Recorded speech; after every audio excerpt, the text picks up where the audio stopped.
I received voicemails from my younger self, but what was he trying to save me from?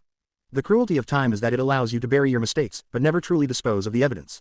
I'm Miles, 42, and I thought I had perfectly embalmed my reckless, idealistic youth in concrete success. I learned, too late, that the most haunting evidence can call you back.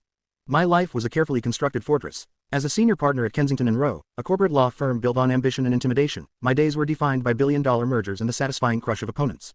My penthouse was sleek, minimalist, and perfectly silent. My fiancée, Serena, 40, was the perfect counterpart, sharp, equally ambitious, and an immaculate reflection of my success.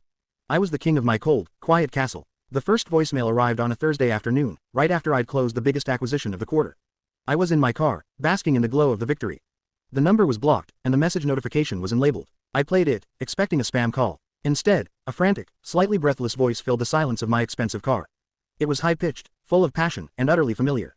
Sparrow, don't let the music stop. The note on the B flat. Remember the rhythm. It's what you were supposed to play. I nearly swerved off the road. Sparrow, that was my childhood nickname, used only by my mother, who died 20 years ago, and by Maya, now 42, the woman I left behind the day I chose law over composing. The voice was unmistakably mine, but 20 years younger, raw, hopeful, and terrified. The reference to the B flat was a specific melodic phrase from the only piano composition I ever truly poured my soul into, a piece I discarded in my last year of college. The shock wasn't just in the voice, it was in the impossible specificity. Who had access to that voice? More chillingly, who had access to the precise, forgotten language of my 22-year-old self? I dismissed it as a deepfake, a sophisticated hack designed to unnerve me, possibly by a rival firm. I deleted the message, erased the notification, and went home to the silent comfort of my penthouse. Serena was out at a firm dinner, leaving me alone with the echoing question, what was he trying to stop?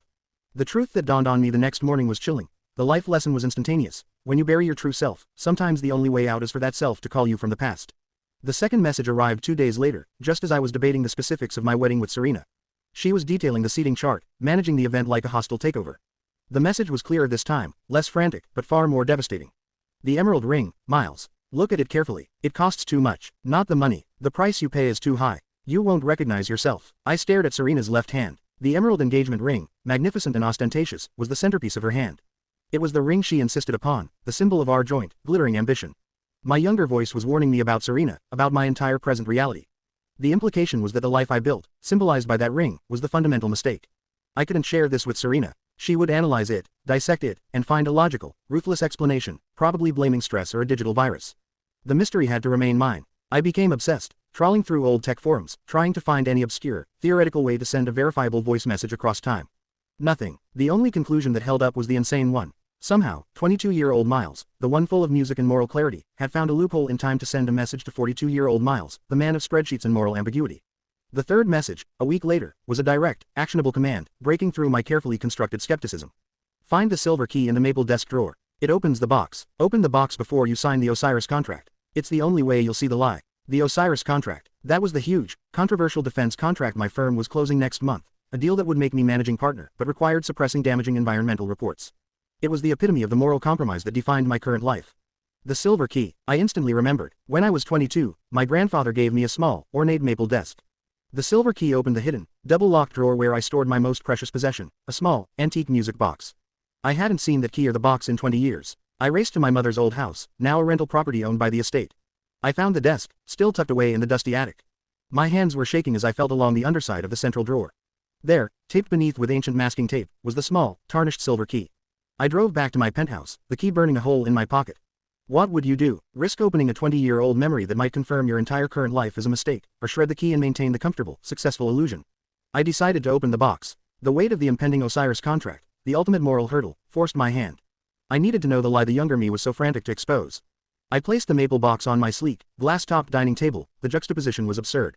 The aged wood next to the chrome and marble. I used the silver key. The lid sprung open. It was the music box, exactly as I remembered, still smelling faintly of my mother's lavender perfume.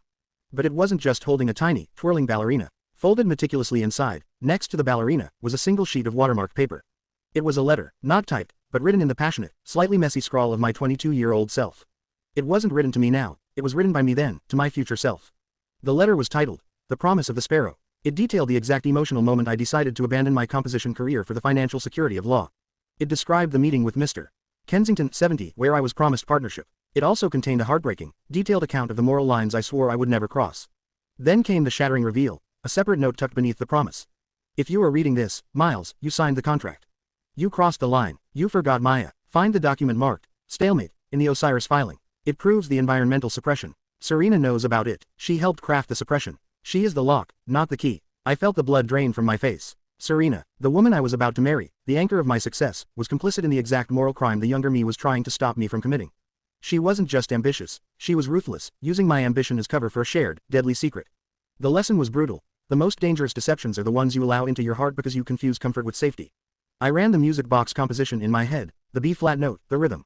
It wasn't just a composition, it was a rhythmic code that my younger self was using as a passphrase. The fifth voicemail arrived the next day, right as I sat down at my office desk, the Osiris contract file waiting for my signature. This message was the most terrifying yet. It wasn't a warning, it was a desperate recounting of the future that had already happened to the younger me. The voice was ragged, choked with panic. I signed the Osiris contract, Miles. I got the promotion. I married Serena. The money came, but the silence never left. We had children, 2 beautiful kids. But then the truth came out about the environmental disaster. The victims sued. The firm protected us, but the press was everywhere. Serena. She prioritized the firm. She left me. I lost everything, not because of the money, but because I lost my integrity. The worst part is the children. They see the father who sold his soul. You must stop the Osiris contract. The moral compromise is the virus that destroys your entire life. The message ended with a single, sharp sob, the sound of 42-year-old Miles failing, 20 years too early. I felt physically ill. The younger me wasn't trying to save me from a financial loss, he was trying to save me from a moral collapse that destroyed his family, his soul, and his future. The choice was not about business, it was about saving the essence of the person I was supposed to be. The voice was a Cassandra, cursed to see the future but unable to make the past listen. I had to expose the stalemate document, but I couldn't risk revealing the voicemails, which would label me insane. I needed irrefutable proof, and I needed to move fast before Serena or Mr. Kensington noticed my hesitation on the Osiris deal. I found the stalemate document hidden deep within the digital archives, encrypted with one of Serena's personalized key phrases. It was a memo detailing the intentional suppression of the environmental reports to clear the way for the Osiris defense operations. Serena's name was on the header, listed as a primary author of the suppression strategy. My younger self was right. The price of the emerald ring was my soul. If you had undeniable proof that your life partner was not just complicit but the architect of the moral crime that could destroy your integrity, would you still try to save your relationship, or would you burn everything down to save your soul? The final message was short, calm, and delivered right before the board meeting where I was scheduled to sign the Osiris contract and be named managing partner.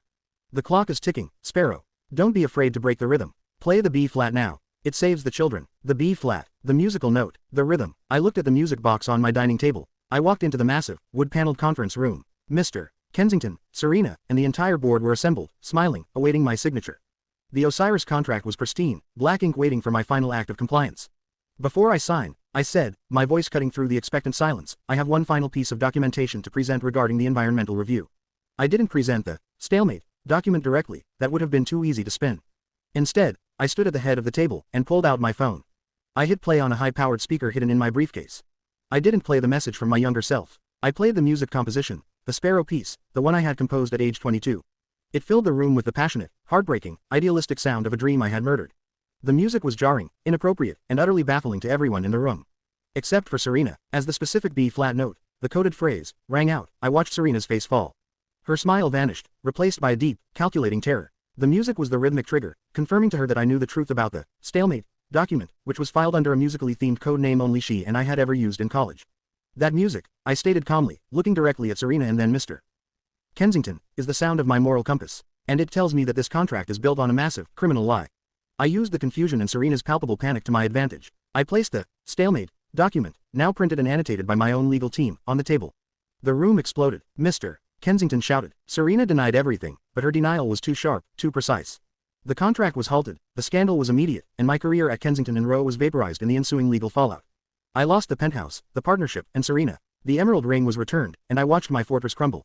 But the phantom music stopped. I was broke, disgraced, and utterly, profoundly free. I saved my soul, and I saved the children that the future me lost. The older me failed, but the younger me reached back through time, sacrificing his peace to save his future integrity. The ultimate life lesson wasn't about time travel or destiny, it was that your greatest asset is the unwavering conviction of your younger, morally uncorrupted self. I now volunteer at a community music center, teaching composition. The silence in my cheap apartment is not cold, it is finally, peacefully quiet. I want to know what you think. Was sacrificing decades of work and millions of dollars the only way to break the cycle of corruption, or could I have handled the truth more strategically? Let me know your opinion in the comments, and don't forget to like, share, and subscribe.